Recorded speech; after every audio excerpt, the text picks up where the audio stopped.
Hey everybody, welcome to the Video Game Show. I'm Sean. This is the Nintendo portion of the E3 of my E3 coverage. They were the last event, last media briefing. Theirs is a digital event of the of E3. So let's get to it, guys. Now, I've been a Nintendo fan all my life. I love Nintendo. I love their first-party games. They do a really good job of making them. But I'm gonna try my best to be unbiased here and just go through it as a whole. Starting off right off the bat, they got a big game coming out this year on two consoles, Super Smash Bros. For 3DS as well as the Wii U. 3DS was supposed to be coming out in the summer, but apparently it's been pushed back until I think October now, and the Wii U version of it is the winter of 2014. So that means it can be December to like I think February of next year. They announced a couple major things with this, with them going over Super Smash Bros. They announced that now you can bring your Mii into the fighting ring, the arena. That's pretty awesome. You can create your Mii. You can have them do, I think, upwards of 12. Choose from 12 different special moves. You can choose 3 different styles: a brawler, a sword fighter, and a gunner. So you got 3 different types, 12 different special moves. You can essentially create whatever player character you want to bring into the game, and that's pretty awesome. The other big announcement they had with the Super Smash Bros., aside from the 3DS stuff they talked about, which was amazing, was that the NFC functionality on the gamepad is going to be used for Smash Brothers. It's going to have these characters, these kind of like figurines that are like Skylanders, like Disney Infinity, but Nintendo, they're going to be on there. They're going to be able to use as the NFC, just be able to be characters in the game, transfer data back and forth, your data, etc. They're calling these characters amiibos. They went on to describe how amiibos work. Again, it passes information from console to amiibo by NFC technology. Each amiibo is going to be different because different fights happen and different things happen, so their stats can change in different ways. Just awesome news. These amiibos are also going to possibly be working with Mario Party 10, Mario Kart 8, Yoshi's Woolly World, they stated. So the ends of the reaches of amiibos in the Nintendo universe can be, endless. They could probably use these types of things for almost every game. I'm really excited about this. I'm probably going to be buying them just for the figurine aspect of them. And hopefully they come when they come to fruition, when they actually are out and being sold later on in the fall and winter this year. Hopefully their reason that they're there, that they exist, is an actual good reason, and it's not just to make more money. I really got my fingers crossed on this one. Got high hopes for this one. After the amiibos, it was pretty much just games from there. The first one they spoke about was Yoshi's Woolly World. They did do this as a developer story type thing, where they did this the proper way. Now, EA did it, like I said, it was really long-winded, drawn out, and it was like, it could have been really good, but they failed, in my opinion. Nintendo did this the right way. They spoke about things, but when they spoke about things, they showed us what they were talking about. They showed us gameplay. They showed us footage. They did that. They did it the right way. So they talked about how they came to the point with Yoshi and this game where they're getting all the ideas from how they got to use the yarn in there, and I just liked how they did that. It was their own version of what, kind of like what EA did, but their own version and done better. In Yoshi's Woolly World, there's not going to be a timer. The levels are all built for you to explore them. So that's really awesome. You enter in a level and you just go and explore. And then there's also going to be a 2-player co-op. Now Nintendo, they say 2-player co-op a lot in a lot of these conferences, a lot when they speak about things. They don't just say flat out multiplayer. They are not as flexible, I think, in multiplayer, online multiplayer, as PlayStation or Xbox One. They're still figuring that stuff out, and hopefully they can pretty soon, so then we can, I love playing 2 players on the couch, games, but at the same time, like, I can't have people coming to my house all the time just to play Wii U. So hopefully they can figure this out. So in Super Mario 3D World, there were these stages in there where you played as Captain Toad. They were these Fez-like levels where you had to navigate a square kind of puzzle. You just got to figure out where you're going. You're gonna get the stars. You gotta avoid the enemies. Those are a pretty big hit, and they decided to make They decided to give Toad his own game. It's called Captain Toad's Treasure Tracker. And so it's a bunch of these types of games all put together and to create a game. There was no price point given. I do like this idea, but at a $60 price point, I do not like this idea. If they do this like kind of like NES Remix 2, those are 15 bucks. Now I'm not saying that this needs to be as low as 15 bucks, but $30 maybe, $40, like I would definitely be buying this for that price. $60, I probably won't pick it up. It looks really fun and interesting, takes all the best parts of those levels in Super Mario 3D World, and hopefully we can see it, you know, on our consoles pretty soon this year. All right, so after Captain Toad's Treasure Tracker, really good looking game, really excited about it. Not the game that I was going into this really truly excited for. The game that I was just looking forward to beyond any other game, The Legend of Zelda for Wii U. They showed some footage of this one, and it's stunning. It looks amazing. Oh man, there's not enough words for me to describe how beautiful this game looks. And it doesn't even, and this is saying a lot, coming the fact that it's on a Wii U, it's not on a Xbox One, it's not on a PS4, it's not on PC. This is using a Wii U graphics, which is slightly powerful PS3, Xbox 360, and it just looks amazing. There's so much detail in what's going on in this trailer. I would love for this trailer to be what it looks like it's gonna be, which is like kind of like an open world Legend of Zelda, like kind of like Skyrim or something along those lines.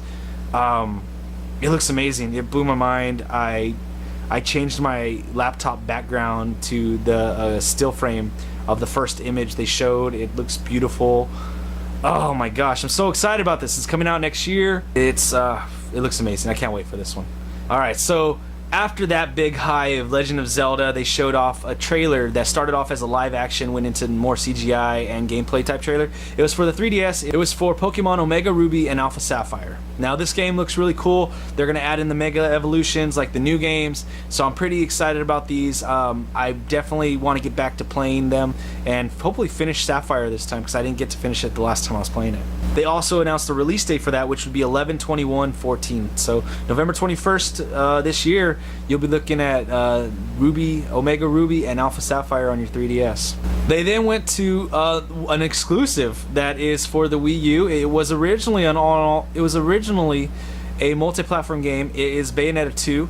They showed a gameplay trailer. It showed had some CGI in there as well, but mostly gameplay. It looks really good, just like the other Bayonetta, but a little bit cleaner, and it's awesome. It looks great. I can't wait for this one. I played the first Bayonetta about halfway through, didn't get through all of it.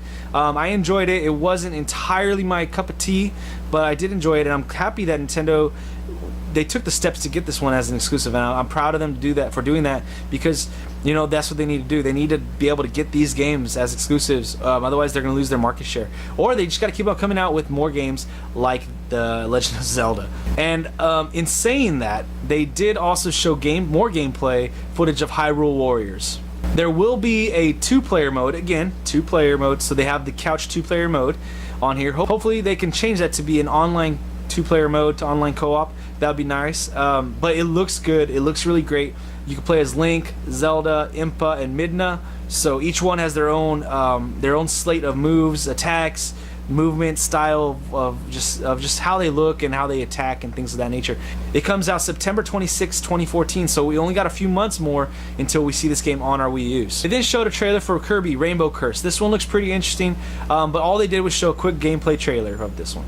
If they would have shown more, it might have been interesting. Maybe announce it or talk about it a little bit more. That would have been a good thing. So then after the little Kirby trailer, they went into something that has been, it's been thought about for about a year. Everybody's been wondering what it was. Last year it was titled X. It was by Monolith Soft. They finally announced the title. It is going to be called Xenoblade Chronicles X. This game looks awesome. There was more CGI, more cutscene for this trailer. They did show a lot of gameplay last year, so I wasn't too distraught about it not showing too much gameplay. I did want there to be gameplay of course, you know, but it looks good. It looks interesting. I mean, graphically, it looks really good for what it is. It's not going to be approaching the Xbox One or PlayStation 4 because they're way more powerful. But they showed some gameplay of it actually during E3, not during their conference, so it does look good. I'm really looking forward to this one to see what it is. The surprise out of Nintendo's digital event, I think, was the game Mario Maker. Mario Maker is for the Wii U, and on this one you can create your own Mario levels. You can create Mario levels for Super Mario Brothers from back in the NES. You can create levels for the new Super Mario Brothers type design and art direction. The game looks awesome. I'm really just really interested in trying to create my own Mario levels. I want to see what I can do, see if I'm that creative. So hopefully they do this kind of like Minecraft and allow everybody to kind of just, you know, download everybody's levels. That'd be really cool, really awesome, really nice way to bring in the community. I'm really looking forward to this one and see what actual options it has. All right, the next game that they showed off is a new IP. It's exclusive to Nintendo. It's a 4-on-4 8-person shooter called Splatoon. It is third person, and these kids, they're Inklings, I think they're called. And when what you're doing, the object is like, yeah, you can kill or defeat the other person by shooting him, but you also win the match by covering the majority of the arena, the map, in your color paint. So it's really cool. It's a new style of gameplay. It's pretty awesome. There are certain callbacks to certain games like Graffiti and one of the Tony Hawks back in the day. And so there's like really cool stuff to it. I'm really interested in this one. I don't know if this one looks like it'll be enough of a pool to be a $60 like full $60 game, or if this will be a downloadable $30 or $40 game. If it is the latter, I will definitely be interested in buying this one. $60 for this one, it looks like it's too much. They're asking too much from me for that. Alright, so before they went and ended the digital event, they had to do two little things. The first thing they did was show a cartoon of Kid Icarus and Link fighting Super Smash Bros. Style, and a woman, Paulatina, commenting on it. She goes down there when Kid Icarus is about to get his butt kicked and saves him. He thinks, oh, thanks for saving me. And she goes, oh, only I didn't save you. I didn't come here to save you. I came here to battle you. But she didn't say the last part, but she infers it. So it's pretty awesome. New character. They also announced a new character after their event. Pac-Man will be available as a character as well. That's pretty interesting. I want to see what his moves are. See if he has a move where he just eats people. And so like that was a cool little announcement for Super Smash Bros. There at the end. To end everything, they did a sneaky tease. I caught it. I don't know if everybody did. They move in on Shigeru Miyamoto. They close in on him, and you could tell he's playing a game that's been blurred out on the TV. But if you look, you can see certain movements that are very specific, and you could tell it's Star Fox. So Star Fox was teased right there without anything being said, and he just said, "Thanks for everything, yada yada yada, goodbye." And it comes to find out later on, a couple hours later, like I think an hour or two later, Star Fox for Wii U has been announced for 2015. So I'm pretty stoked for that. I caught that. I'm pretty happy about that. Overall, Nintendo had a really, really good press conference. I feel like Nintendo and Ubisoft were actually the two best conferences, media briefings, digital events, whatever you would like to call them. I felt like they were the best two out of all of them. They had the most content that was their own, and the most content that they showed actually was meaningful. So I really enjoyed those two conferences a lot. And so that's it, guys, for this Nintendo portion of the video game show. Remember to click the like, share, subscribe buttons down below. Leave your comments, questions, inquiries in the comment section. Let's have a great conversation this week. We'll see you next time.